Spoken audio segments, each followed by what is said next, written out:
Welcome to Keen on Retirement, a show dedicated to helping you thrive before and during your retirement years. If you are looking to grow and protect your wealth and want to make the second half of your life the best half, then listen in as Wealth Advisor Bill Keen sorts through the key issues that you need to know in a lively and candid way.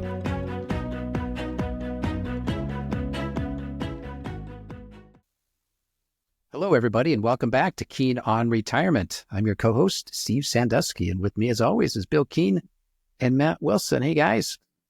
Hey, Steve. How are you doing today? Happy belated Valentine's Day to you as well. And same to you, Matt. And I know you guys had an event for Valentine's Day and something you guys do each year, one of a number of different events that you do throughout the year. So, yeah, I would love to hear a little bit about the event, and then also, like, why do you do events? Why put on events for clients and potential clients? Yeah, well, it's a great question, Steve. Thanks for asking. We've shared on our program over the years, over the now 10th year in our program. We started our program here, Keen on Retirement, in January of 2015. So it is accurate to say that we are in our 10th year of production, which is pretty amazing, isn't it? Or would it be the 11th year? In the 11th year of production. Oh, my goodness. Wait a second. Would that be the accurate way to say that? We've done 10, so we're into 11? Yeah, yes. So yes. Well stated. So we're in our second decade of doing the podcast. That's even a better way of saying it. Now, you think about, we've talked in the past about how many podcasts make it past, 6 or 7 episodes or something. And then if you start looking at how many make it past the year mark, not to mention the decade mark. I don't know. Maybe we'll have to look into some of that. Don't want to jinx it. Not many. That's right. But back to Valentine's Day. So we've talked about this, and we talk about a lot of our events on our program here that we do at Keen Wealth Advisors.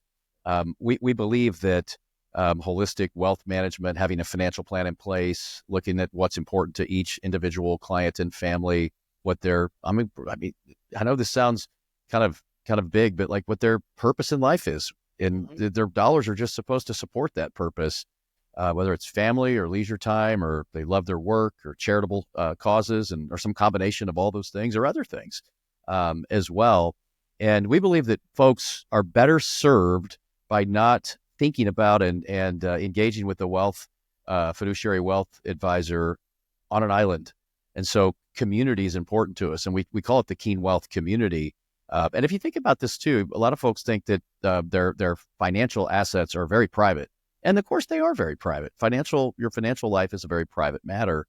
So a lot of firms maybe don't want to go through the investment it takes to create this community, or maybe some firms don't want to even get their clients together in the same room, possibly. I've heard that as well across the years. We love getting our clients together so much that we've actually called it and named it the Keen Wealth community. So we believe folks getting together and having that community, meeting one another, meeting new people, seeing old colleagues they used to work with, especially in retirement, providing a place to socialize and be engaged is important. And we've committed a lot to that over many, many years. And I think the clients that we attract at our firm really enjoy that. So we recently, it's been a couple weeks now, nearly, Carissa and Lisa and some of the rest of the team members here hosted our annual Valentine's Day luncheon at the Nelson Atkins Museum of Art here in Kansas City on Valentine's Day. So had a great outing down there. There was a nice amount of folks. We do that for especially for folks that have more recently maybe lost a spouse. There's widows, widowers, and others too, other friends of our firm that end up coming to those events. But we do that because we want to especially sow into those folks at that special day each year. So it was great, wasn't it, Matt? Just really nice. It was.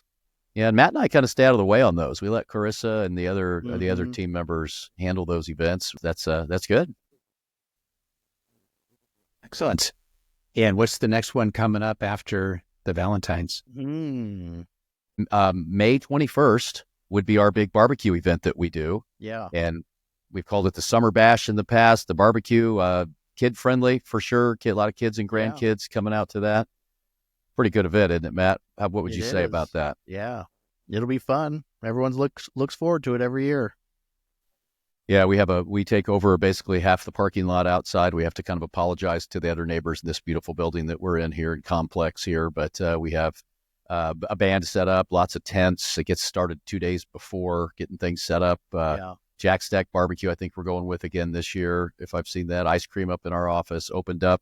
A lot of kids events, bounce houses, obstacle courses. Several of the charities that we support come and set up, bring awareness to those folks as well. And one year, Matt had one of his race cars out there on site. He's getting a lot of attention and folks coming over to that. And so just hopefully the weather works for us on that day, May 21st. So, we've talked about this in the past. If one of our listeners would like to attend and you're not a member of our Keen on Retirement blog and podcast, you can go right to our website and join that. You can get on our list and you would receive an invite to that. We just simply ask that you RSVP so we know how many to expect. Mm-hmm. Good Well, stuff. at the risk of bringing up a disappointing memory, you mentioned barbecue, and I know we're a couple weeks past the Super Bowl here, but for Super Bowl Sunday, could you, Steve? You just had to bring that up. Just had to bring that up. That's right. We had some beef brisket barbecue. Okay. Yeah, and we slow cooked it for like 9 hours, and we did a hand rub as we were slow cooking it, and then to finish it off, we put some barbecue sauce over the top of it, and then we broiled it in the oven for a few minutes to get a little bit of that barbecue char on it.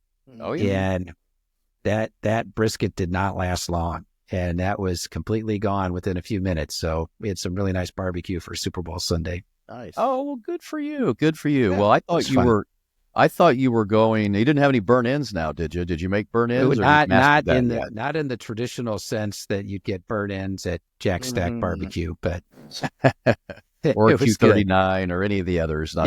We have favorites in Kansas City.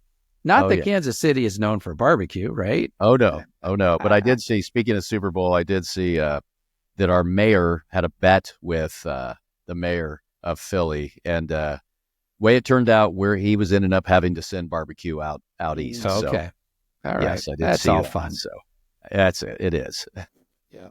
Yeah. Well, great. Well, we've got another great show lined up today. We're going to be talking about some of the mistakes that people in retirement make as it relates to their tax returns. Of course, we all love talking about taxes. That's right. End of February here, and the April 15th tax deadline, if that's the day this year, is right around the corner. So we want to make sure that folks are making good tax decisions here. So, Matt, what's the first one on the list here of things we need to be keeping in mind? Yeah, everyone's favorite topic, taxes. But really, I think, what we're talking about is how to pay less tax or minimize your tax burden. And some of the things that we come across, especially when we're sitting down with somebody for the first time. So they're not a current client of ours, and we're going through our process of building out a financial plan. One of the things that we look at is their tax return, and just to understand a little bit about what they have going on within their tax situation, because that would help us with our tax planning.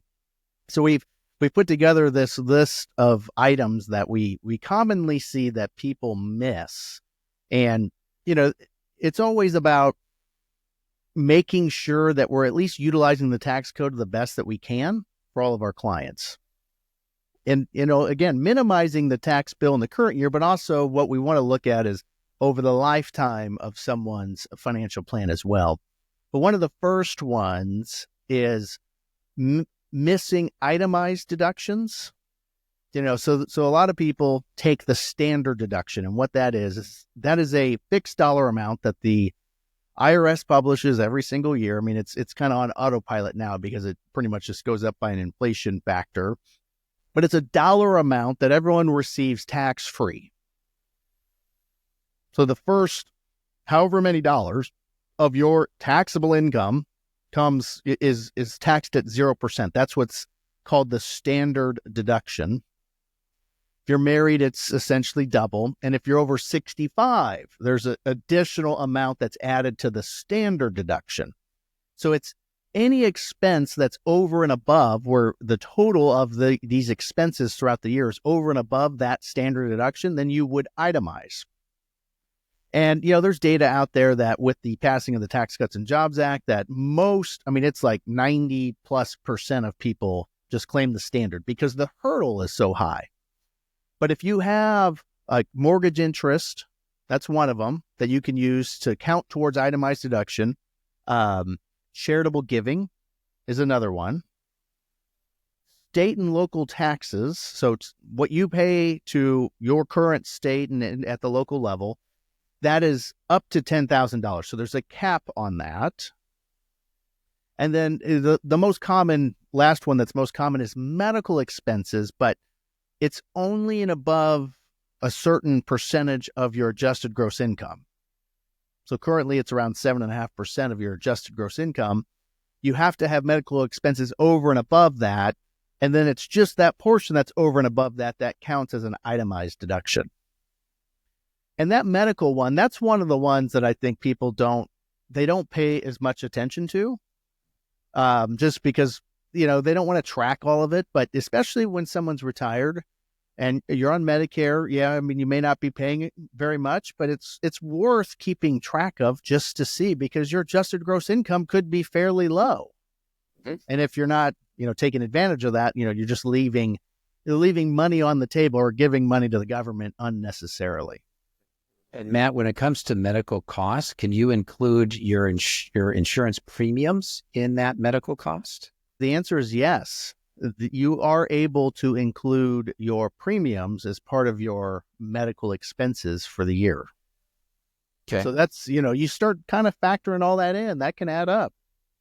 Yeah, particularly for people that are not on Medicare and are not covered by a corporate health plan. That's right. If you're self-employed, entrepreneur, that sort of thing, and you're paying your own premiums, that a lot of people, that's upwards of $20,000 a year. That's right. Just for the premium. Right. Just for the premium. That's right. Just circle back just a little bit here. Standard deduction in 2025 for a married couple is now $30,000. So now I know we're kind of talking about here in early 2025 about folks that are filing taxes for 2024, but for the tax year 2025, standard deduction is $30,000. Standard deduction for a single person is $15,000. And if you're over 65, you added an additional $1,600 deduction per person. Now, that's the standard deduction that Matt mentioned. Now, he's talking about if you have itemized deductions that you may be over that. So you get the standard if you don't even know what the numbers are. They still give it to you. That's correct. Yeah. That's right. That's right. Which also makes folks that are, making charitable donations not realize a lot of cases that they're not really getting any additional tax benefit from them if they're not over those standard deductions. Which is why we have podcasts where the topics are how to make sure that you are maximizing your charitable deductions as well. What would be a second one here, Matt? Yeah, actually on that topic of charitable contributions is improperly reporting qualified charitable distribution. So what is that? So qualified charitable distribution, a lot of times it is shortened to just QCD, but that is it's an official IRS transaction. And it's when you take money directly out of your IRA and you send it direct to the charity. So it does not come to you first. That's the key piece to this, is that it goes direct from the IRA to the charity. And the other kind of key factor is you have to be over 70 and a half. So you have to have attained age 70 and a half to actually be able to do this. And then once you're 70 and a half or older, you can now write checks. If you have a checkbook on your IRA, write it directly to the charity, or you can have your institution, send the check on your behalf to the charitable foundation or church. And any amount that you do that with would be reducing your taxable income as it relates to that IRA distribution. So here's where where generally the issue comes up, is at the end of the year, you get a 1099. R. It's a 1099-R, meaning for retirement account. And it will say the gross dollar amount of everything that went out. And if you had federal or state taxes withheld for any reason, it would be listed there. There'll be a code, what box, distribution codes, all this stuff. I mean, it's not very complicated. But when you are sending money directly to a charity, it doesn't get subtracted from that 1099-R. And the reason is because the custodians aren't in the business of determining if you're actually sending it to a charity or not. That's between you and the IRS. So it's self-reported. So you have to then make a notation. So if you're actually looking at the 1040, you would have another box that would say taxable amount. And a lot of times the tax software would ask, they're getting better at this too, about, hey, did you write any checks to charity or send any money to charity? Because that's a common thing that people could do. But how much was the taxable amount? So you might have a 1099-R that says you took out $50,000 and you sent $20,000 of it to the charity, then the taxable amount would only be $30,000, but you have to self-report that. There's no, it's not going to show up in the 1099. There's no custodian that's going to show that on the 1099. It's just, between you and the IRS. Similar to when you're donating cash too. If you donate cash to a charity, I mean, they might give you a receipt, but they're not reporting it to the IRS. You're just self-reporting what you donated. So that's a very common one that I see that people miss. And so what we do is, come tax time, is we send out a list of all the checks that people wrote, and we tell them, when you write checks, just make sure you write them to charities. This isn't, don't use this check for something else, because that would kind of mess up, the strategy, but it also would be taxable if you did write it for something else. And so at least they have that for their records. You don't have to provide it to the IRS. You just have to know the dollar amount that was not taxable. So it's important to keep good records here. That's and correct. If you don't keep good records, make sure you have a good financial advisor that is proactively keeping you apprised of this and reminding you, asking you if this situation happens to apply to you. Yeah. I mean, it's just, as you get older, this doesn't get any easier. Doesn't. All right, Matt, what would be number 3? Well, again, similar to the QCD reporting, what we find too with other charitable donations. So I mentioned cash. Like if you donate cash or, clothing items, you can add those all up. And if there's enough of them, that would be considered, you'd be able to maybe use the itemized deduction if you have enough of it combined with your other expenses to itemize. Well, one thing that we see people do is they may put this money, like cash, into what's called a donor advised fund. So donor advised fund, which, as Bill mentioned, we've done several kind of episodes on charitable giving strategies, and it's a great tool. Most custodians have them, but it's a way for you to put any amount. I mean, really, there's no minimum, but it's designed, where we use it a lot is more for tax planning over multiple years, where we want to maximize someone's itemized deduction in a current year by funding a donor advised fund with several years of their planned charitable giving. So that could be up to, there's no limit on the dollar amount, but maybe it's $100,000 that goes into a donor advised fund. Well, that's considered a charitable donation. And the advantage is you don't have to designate the charity until you actually distribute the money. And you can distribute the money whenever you want, however much you want. There is really no restriction on how that works. So it gives you almost like the ultimate flexibility of, hey, I want to donate money to charity, but I don't know the timing and when exactly. So let me put it in this account. And that's what a donor advised fund allows you to do. When we see people put money in there, a lot of times it's cash. But where the mistake happens is they might have highly appreciated investments. So this would be investments outside of your retirement accounts. Typically we would call that like a taxable account. And where you have a cost basis. So you bought something at a certain dollar amount and it's gone up in value. Mm-hmm. If you sell that, you would trigger a capital gain. and that capital gain can be taxed anywhere from 0% if you're in the low tax brackets up to 15%, and then even further up to 20%, plus state taxes on top of that for generating that capital gain depending on the amount. Well, one of the things that the IRS, the tax code, allows you to do is to transfer that position. So you don't sell it. You just transfer the position into the donor advised fund.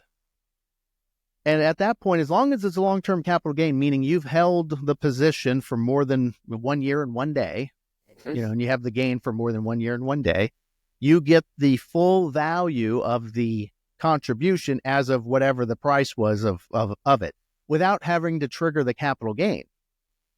And let's say you had cash, that you had just built up in your savings account or checking account just throughout, you're still working, it built up. Well, you donate that highly appreciated position into the donor advised fund, and then you replenish your investment account with the cash that you were going to donate. And then we can reinvest that money into the same investment. So we're resetting the cost basis as well. I don't expect people to just know this. The IRS isn't going to tell you that this is how you should do things. It's just how we work with our clients, and we look at, and these are common things that we see. It's like, hey, great, you're donating to charity and you are getting an itemized deduction. However, you triggered some capital gains that you didn't need to. And also remember, there's no age limit to be able to do a donor advised fund as well. I know we talked about QCDs being that 70 and a half, and the 70 and a half age is kind of confusing. That used to be the RMD's beginning age, and that's where this started. Now they've moved that out to 73 now, I believe, but they left the QCD thing at 70 and a half. So it kind of sits there hovering at 70 and a half. But for the donor advised fund, no age limit at all. So that's right. Definitely a strategy open to everyone. Just to reiterate what I think I heard you say, Matt, just so everyone's clear, that this is a pretty good strategy. And let's say that you own Microsoft stock, you bought it at $50 a share, you love Microsoft stock, you don't ever want to sell it, but you got a huge gain because now it's like over $400 or so. That's right. And so what you can do is you can donate, move it into the donor advised fund, and you get a full charitable contribution deduction for that. Well, then at the same time, you go and you buy Microsoft stock at 400 and change, whatever the current price is. If you still like it. Now if you still like it and say, and now I sort of never not own the stock, but now I reset my cost basis at 400 and change for the current price. Well, at the same time, I got this big charitable deduction. It's like, it's win-win all around. Yeah. Yeah. It's a great planning tool.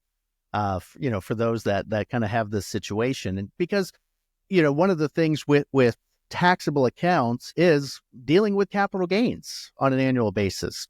Most of the time, like we're very tax aware when we manage portfolios. Like IRAs, you don't have to worry about it. The IRS doesn't care what happens throughout the year. All they care about is what comes out of the IRA.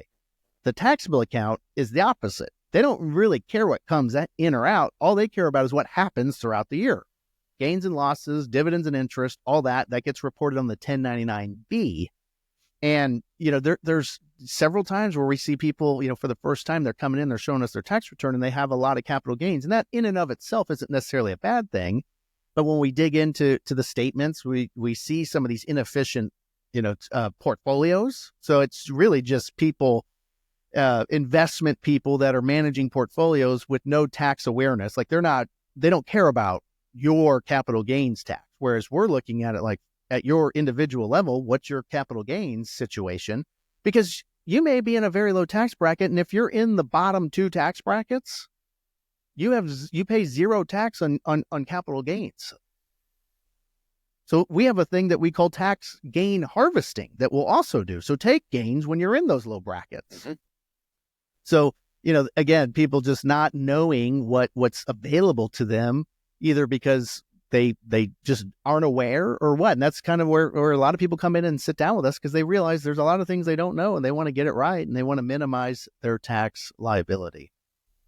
Yep. Excellent. Yeah. Another great strategy there that most people who do it on their own don't know about, don't think about. But when you hire a pro, a good pro, they're going to help you with that kind of stuff. So great. All right. Is there a fourth one here?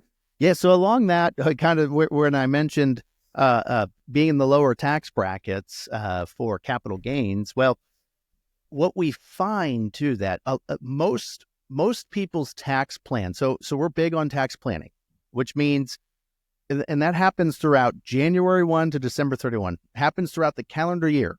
It's where we, sit down with our clients and we're doing it throughout the entire year too, because sometimes people's goals change, which might change the tax plan a little bit. But we're looking at, okay, what is the tax situation for the current year, along with what our projected tax, situation is for you across your lifetime.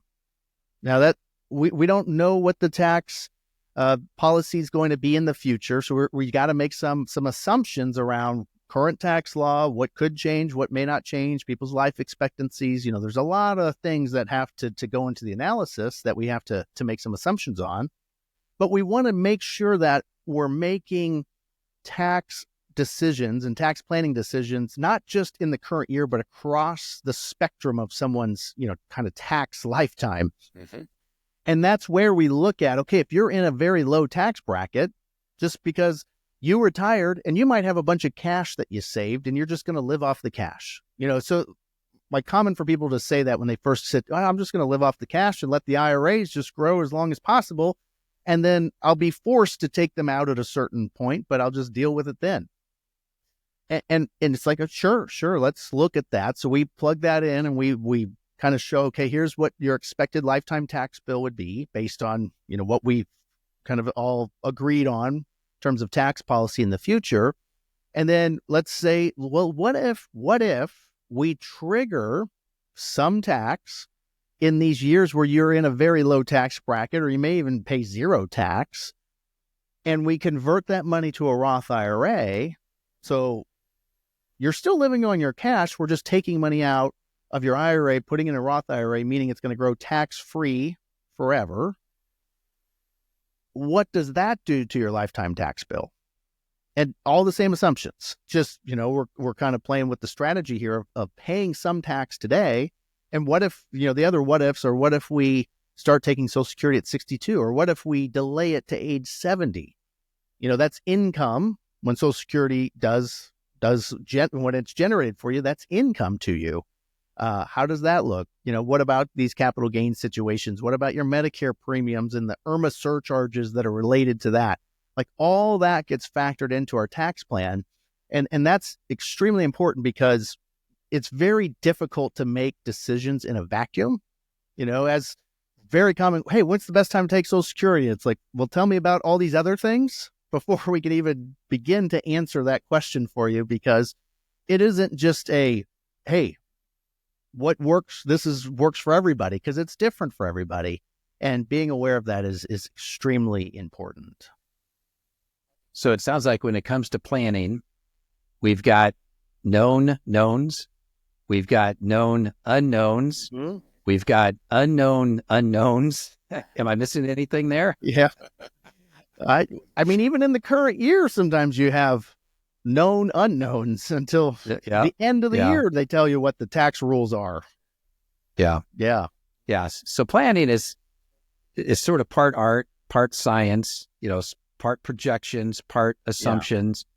But I think, again, I know we reiterate this on regular times. It's like planning is a process. It's not a point. It's not a one and done thing. It's like, because things change, because assumptions change, because new laws get passed, it's like we have to continue to plan and adjust. But you set a course and you stay on the course until something changes, and then you shift course a little bit based on the new information. And again, that's the value of planning. It's planning, not plan. So it's ongoing. Well, our last episode, we talked about, if you haven't listened to that, you might tune back into that. We talked about the awareness of our human biases, making sure that we had an understanding and an awareness of the things that we might be likely to do just based on really being human.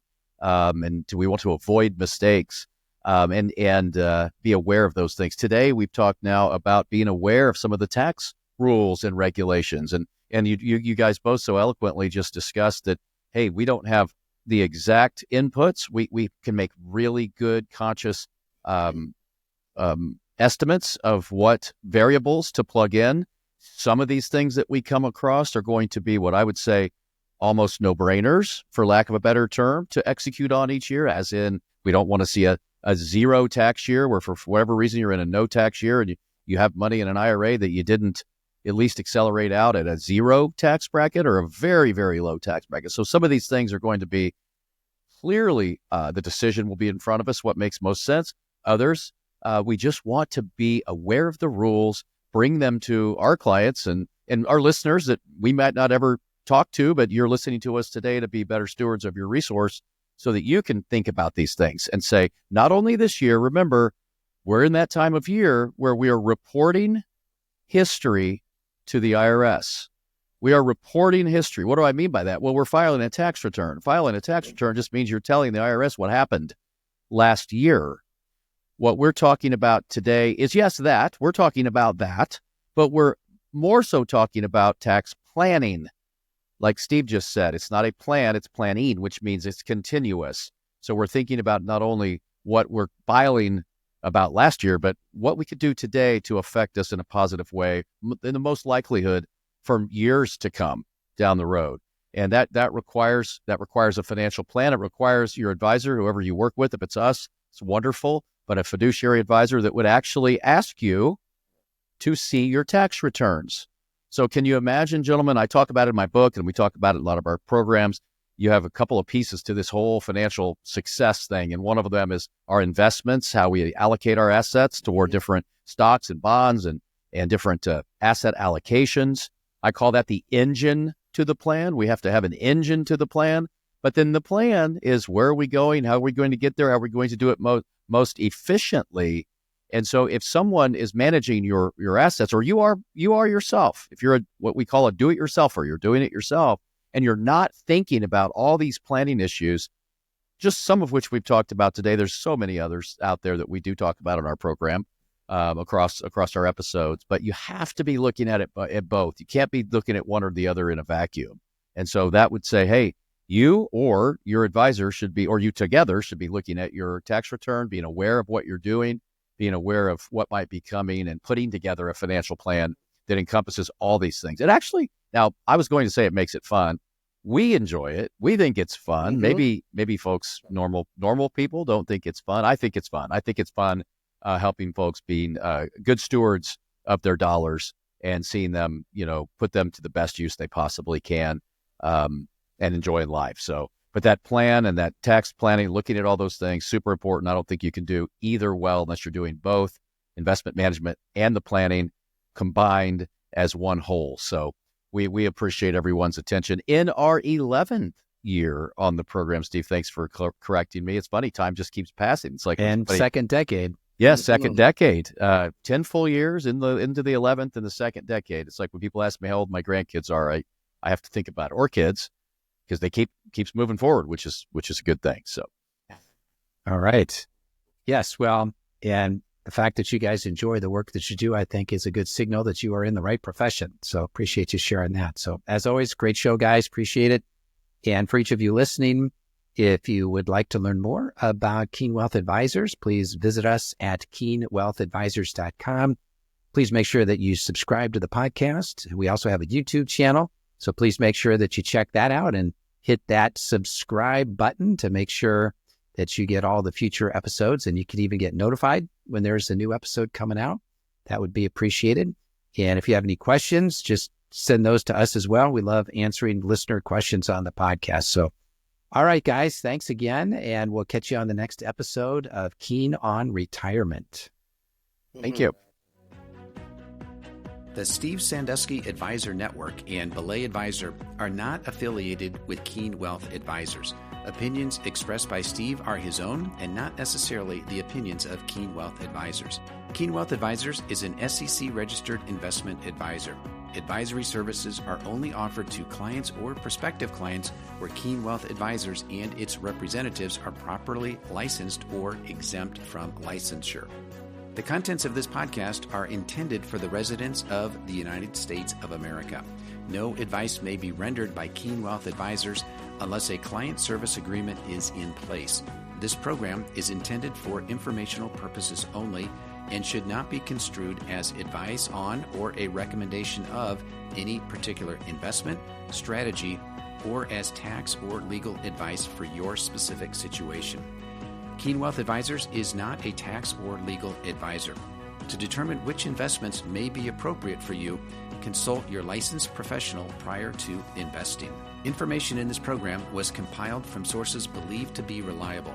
Due to the constant state of data changing, we do not guarantee the timeliness or the accuracy of the information provided.